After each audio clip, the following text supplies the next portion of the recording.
Hello friend, आप सबका स्वागत है हमारे यूट्यूब चैनल पे। हम लोग यूपी डीएलएड सेकेंड सेमेस्टर की तैयारी कर रहे हैं। जैसा कि आप सभी जानते हैं, यहाँ पे डीएलएड सेकेंड सेमेस्टर को ध्यान में रख के क्लासेस चल रही है।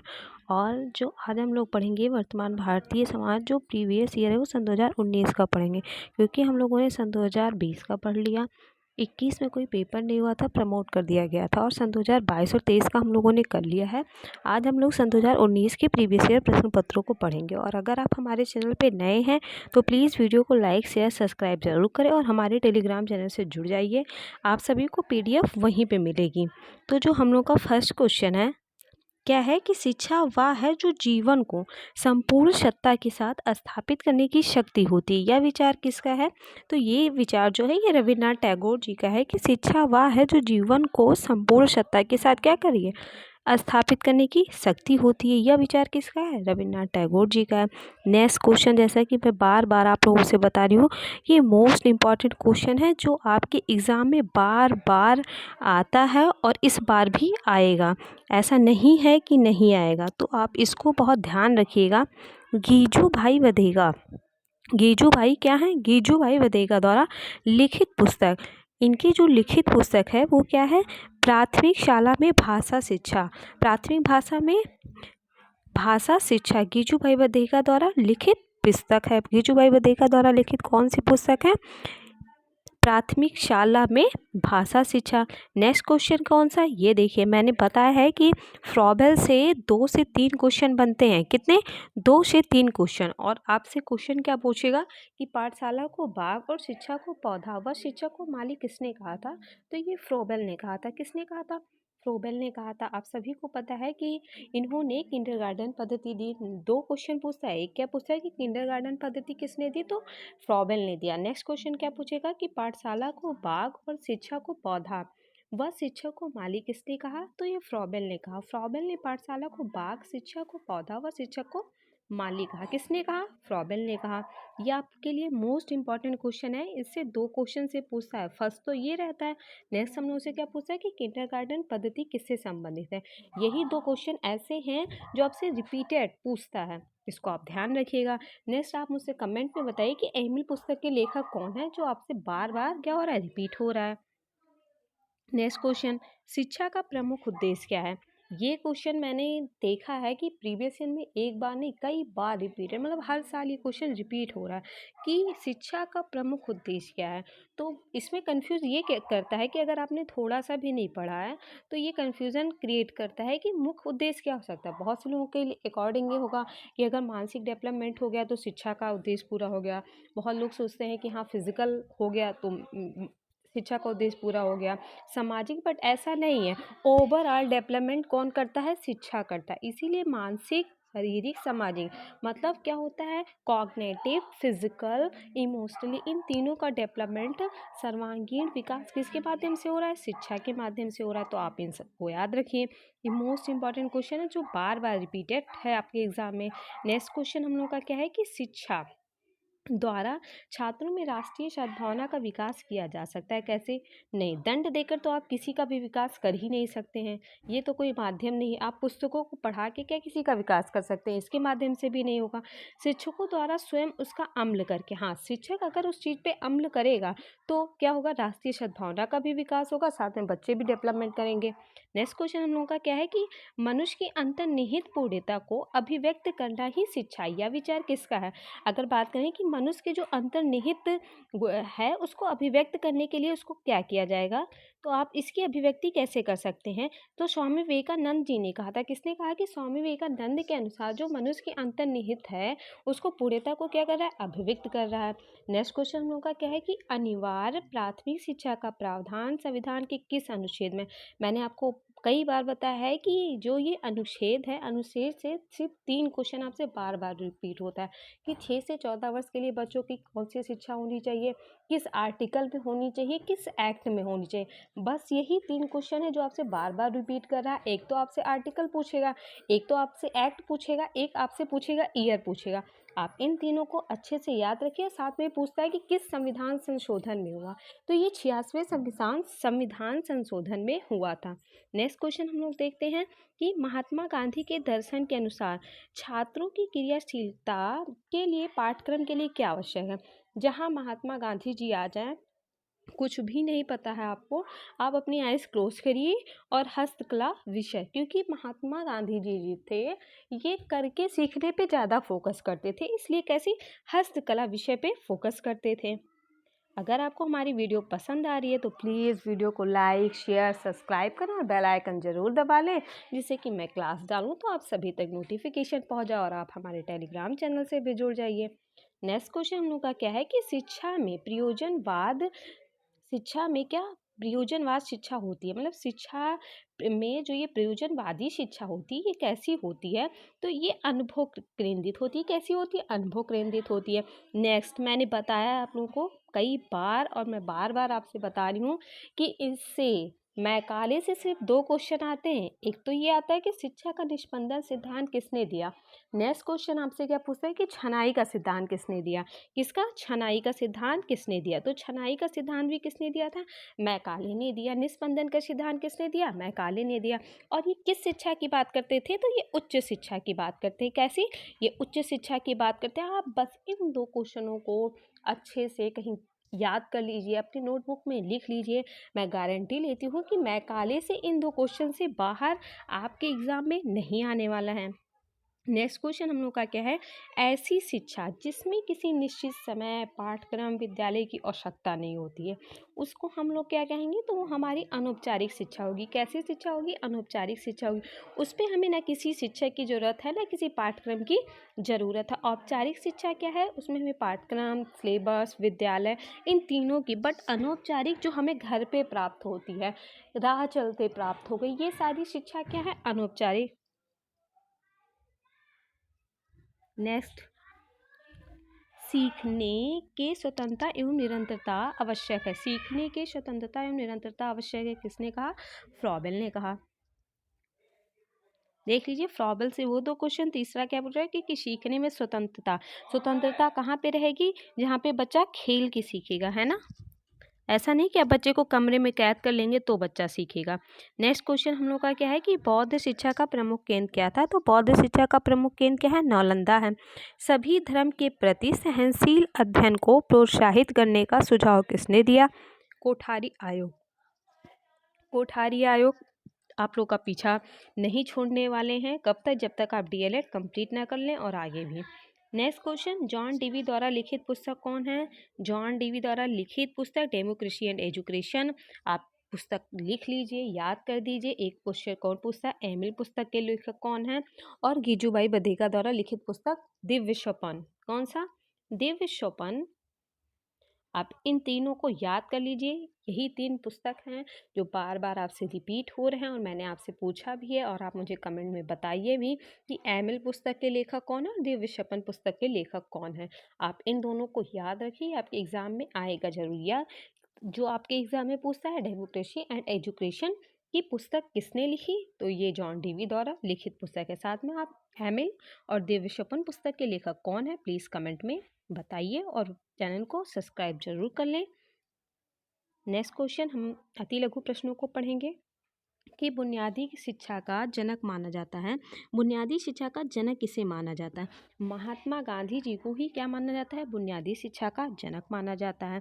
इसे वर्धा शिक्षा के नाम से भी जाना जाता है। और साथ में अगर महात्मा गांधी जी आ जाएं, आपको कुछ नहीं समझ में आ रहा है, अगर हस्तकला लिखा है तो आप उसको टिक कर दीजिएगा, यही आपका राइट हो जाएगा। नेक्स्ट क्वेश्चन होगा क्या कि एनसीटीई संबंधित उत्तर प्रदेश का कार्य कहाँ से होता है या दिल्ली से होता है? कहाँ से होता है? दिल्ली से होता है। एक क्वेश्चन ये पूछता है कि सबसे उच्च शिक्षा मतलब संस्था ऐसे करके कुछ होता है कि कहाँ है, तो प्रयागराज में है। इंपॉर्टेंट क्वेश्चन है, कई बार मैंने देखा है कि रिपीट हुआ है। ग्राम शिक्षा समिति का अध्यक्ष होता है, ग्राम शिक्षा समिति का जो अध्यक्ष होता है वो ग्राम सरपंच होता है, अर्थात ग्राम प्रधान होता है।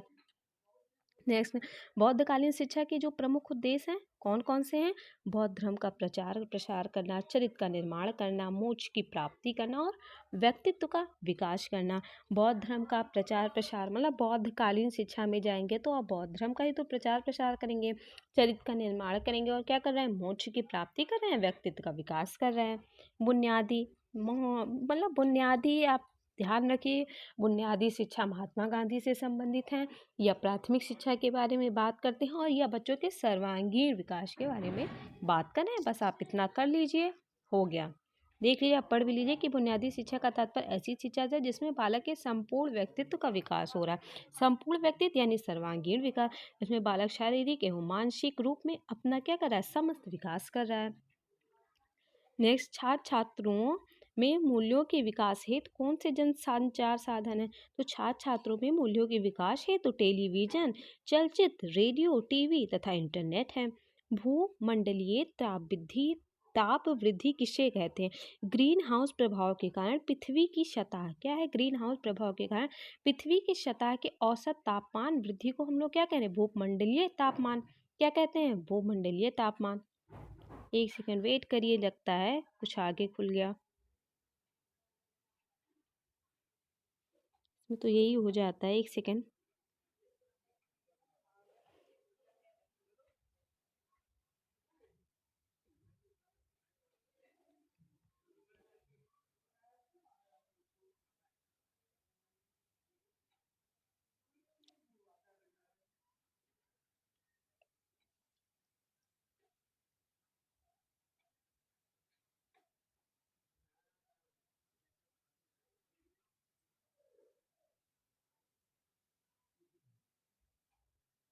पूरा पीडीएफ है ना, तो पीडीएफ खुल जाता है सारा, अगर थोड़ा सा भी ध्यान ना दो आप। बस एक सेकेंड, प्लीज़ वेट।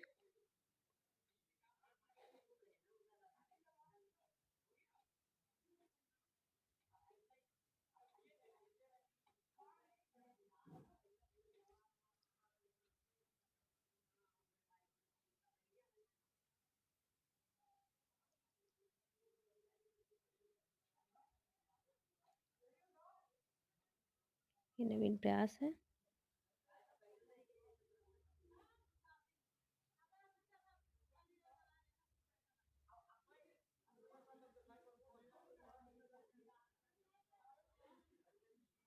वर्तमान भारतीय समाज प्रारंभिक शिक्षा ही हम लोग पढ़ रहे थे ना, कौन सा? हाँ, यही पढ़ रहे थे। और हम लोग कौन से क्वेश्चन पे थे?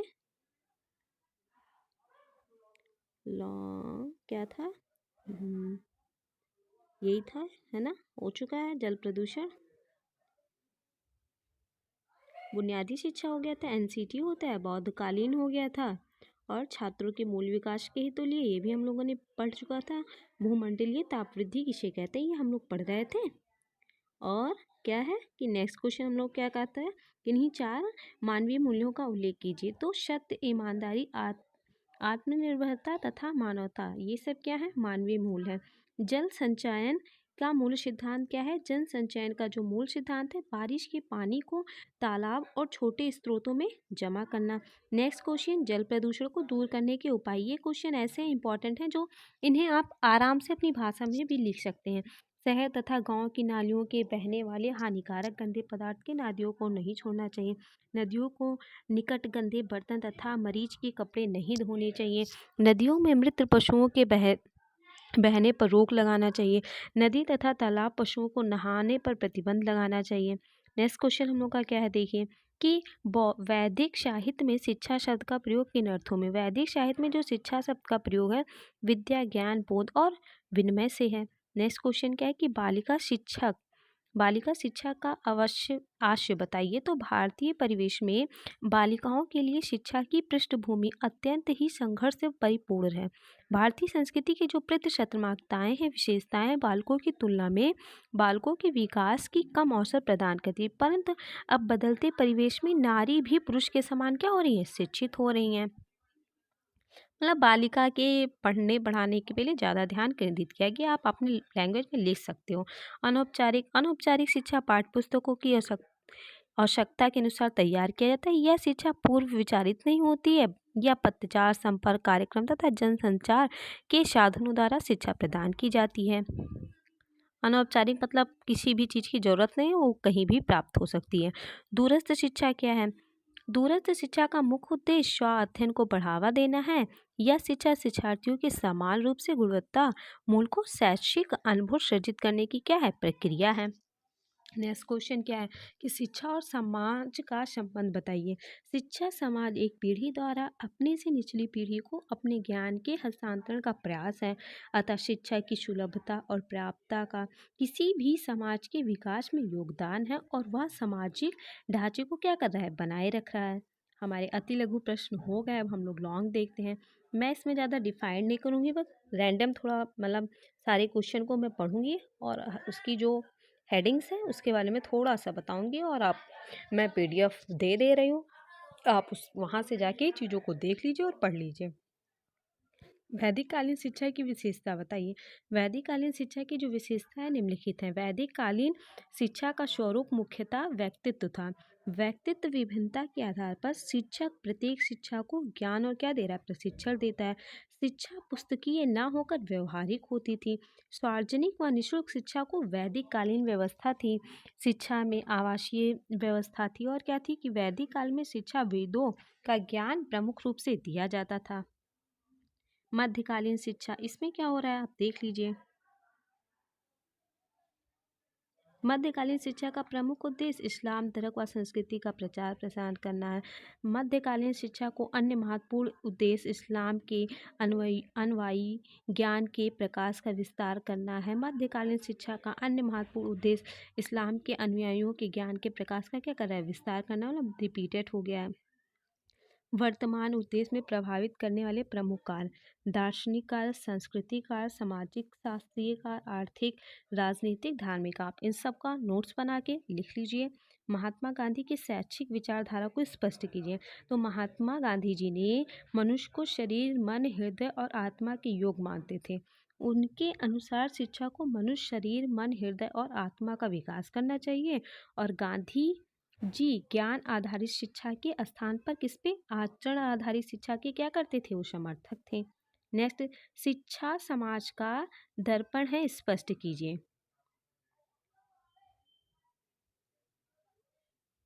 शिक्षा के द्वारा व्यक्ति का क्या हो रहा है, सर्वांगीण विकास हो रहा है। उत्तम शिक्षा ग्रहण करते ही व्यक्ति समाज का उत्तरदायी घटक बनता है। शिक्षा से ही व्यक्ति सही रूप से चिंतन करना सीखता है। अतः हम कह सकते हैं कि शिक्षा समाज का क्या है, दर्पण है, क्योंकि बच्चे के विकास में शिक्षा क्या कर रहा है, महत्वपूर्ण भूमिका निभाता है। नेक्स्ट क्वेश्चन हम लोग का क्या है कि मारिया मांटेसरी शिक्षा पद्धति का उल्लेख कीजिए। मारिया मांटेसरी की शिक्षा पद्धति एक तैयार पर्यावरण के भीतर मुक्त गतिविधियों को क्या कर रही है, प्रोत्साहित किया जाता है। इस शिक्षण को शब्द संज्ञा का शिक्षण नाम दिया जाता है। मांटेसरी शिक्षण पद्धति में ऐसे शिक्षण को क्या करें, बौद्धिक शिक्षण के नाम से संबोधित किया जा रहा है।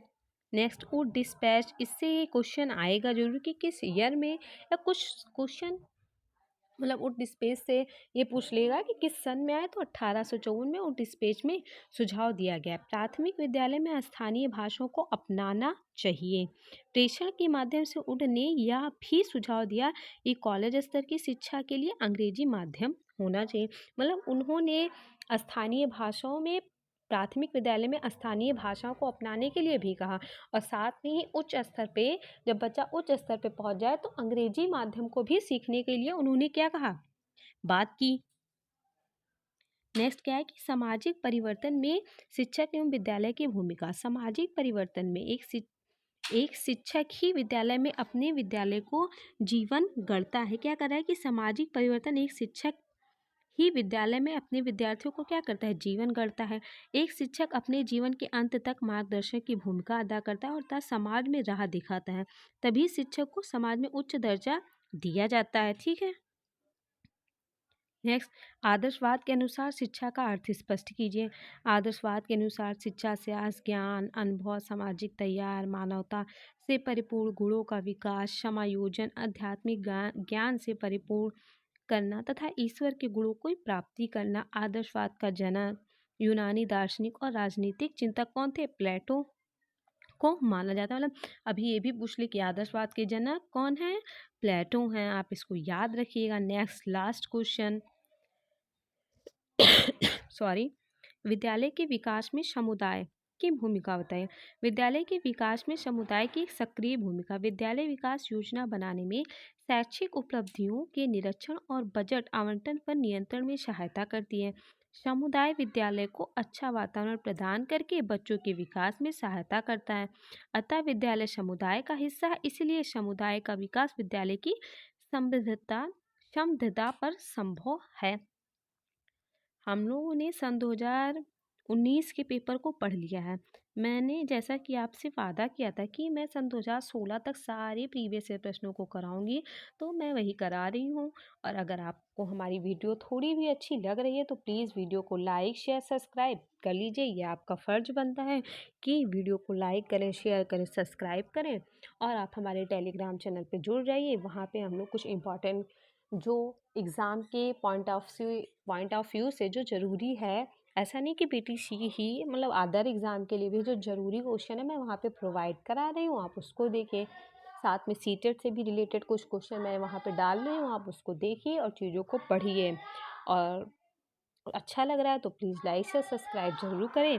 मिलती हूँ मैं आपसे नेक्स्ट वीडियो में। धन्यवाद।